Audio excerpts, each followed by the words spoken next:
Hai, halo, assalamualaikum warahmatullahi wabarakatuh. Saya Didin Muamalah dari Kabupaten Pemalang. Lewat video ini saya akan menyampaikan pemahaman tentang prinsip pendidikan yang memerdekakan dan pemahaman tentang filosofi pendidikan Ki Hajar Dewantara yang menjadi landasan transformasi pendidikan Indonesia yang berpihak pada anak. Dan sasarannya kali ini ditujukan untuk guru, siswa, orang tua dan seluruh masyarakat Indonesia. Nah, menuntun itu apa? Menuntun adalah mendampingi dan mengantar anak ke sebuah tujuan dengan bimbingan. Menuntun dalam proses pendidikan yaitu berkolaborasi dengan anak, memberikan ruang berpikir kritis untuk anak melakukan refleksi dengan komunikasi yang kreatif dan inovatif. Nah, peran menuntun sesuai sistem Among itu seperti apa? Menuntun dalam konteks sosial budaya berorientasi pada 3 semboyan Ki Hajar Dewantara dalam apa? Ingarso Sung Tulada, yaitu yang bermakna guru memberikan teladan yang baik kepada peserta didik. Sebagai pemberi teladan harus senantiasa sadar terhadap pikiran, perkataan, dan tindakannya. Yang kedua yaitu Ing Matyo Mangun Karso, yaitu guru berperan sebagai pelopor atau pemprakarsa. Artinya guru bertindak sebagai pelopor, mencetuskan ide-ide kepada muridnya. Guru di tengah memberikan motivasi, menggugah semangat kemauan dan niat. Yang ketiga adalah Tutwuri Handayani, artinya guru berupaya penuh memberi dorongan dan arahan kepada peserta didik.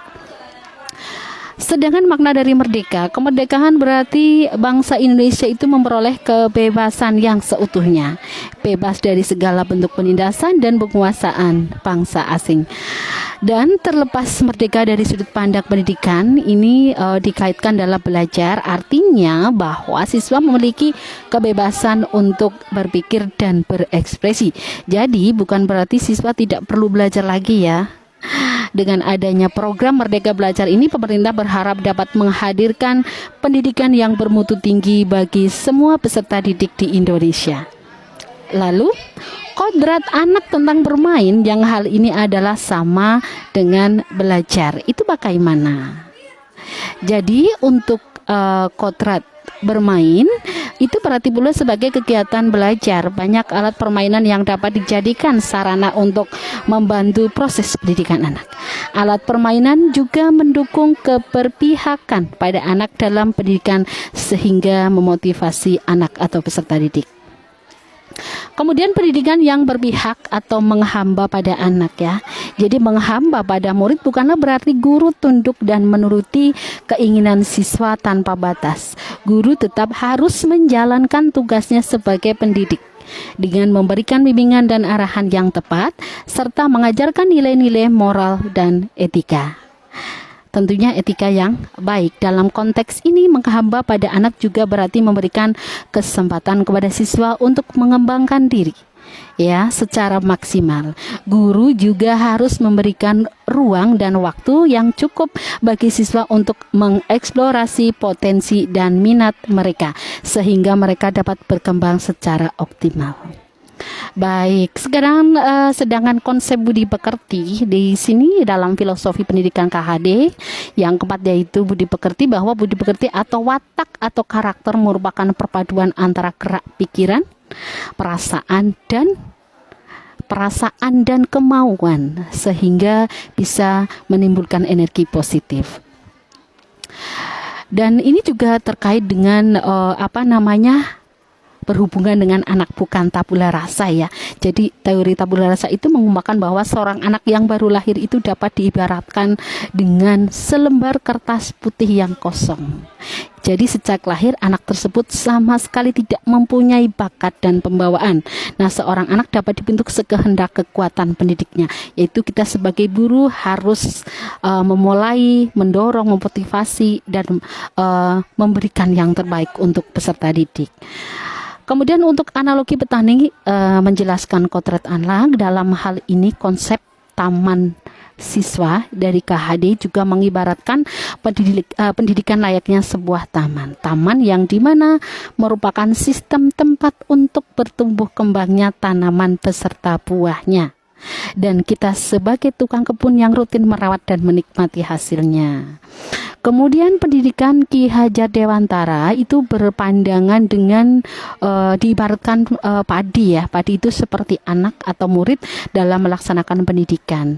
Ibarat petani sebagai guru yang menyebarkan benih atau bibit padi yang tidak bisa memaksakan tanaman padi menjadi tanaman lainnya. Dan di sini petani tidak boleh membedakan dari mana asal padi, pupuk, dan lainnya karena minat anak begitu beragam dan berbeda-beda, namun mempunyai hak yang sama untuk tumbuh dan berkembang menjadi anak yang cerdas atas kemauannya sendiri. Sedangkan pemahaman tentang pendidikan dan memerdekakan menurut pemikiran KHD ya, ini ada dalam metode Montessori dan Taman Anak Pobel. Di sini Montessori itu memandang bahwa pembelajaran yang penting adalah pembelajaran panca indera, bahkan sampai pada ujung jari pun dihidupkan. Rasanya menghadirkan beberapa alat bantu atau alat untuk latihan panca indera. Sedangkan Froebel memandang dalam pembelajaran bahwa panca indera sebagai konsentrasi pembelajaran. Nah, semua metode pembelajarannya diwujudkan menjadi barang-barang yang menyenangkan bagi murid atau anak, akan tetapi dalam proses atau pelaksanaan pembelajarannya, anak itu masih diperintah. Sedangkan Ki Hajar Dewantara melalui perguruan taman siswa memandang bahwa anak butuh bermain dan panca indera sekaligus, sehingga KHD menggunakan kedua konsep di atas secara bersamaan dalam pembelajaran. Tidak ada pemisahan antara panca indera dan permainan. KHD menyatakan bahwa murid atau anak mempercaya bahwa anak memiliki kodrat dari Tuhan Yang Maha Esa dalam segala tingkah laku dan segala kehidupannya.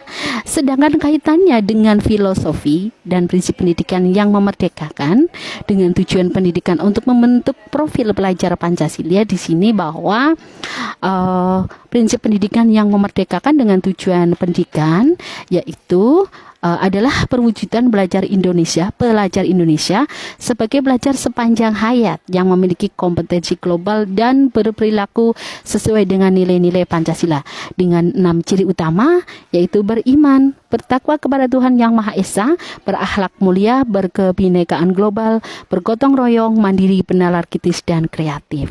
Dan profil belajar Pancasila yang di dalamnya berisi karakter-karakter yang merujuk pada Pancasila, memberikan implikasi terhadap ketahanan pribadi siswa, di mana profil belajar Pancasila ini mengarahkan siswa menjadi pribadi yang berkarakter sesuai dengan Pancasila yang terangkum dalam sebuah profil pelajar Pancasila. Demikian yang bisa saya sampaikan.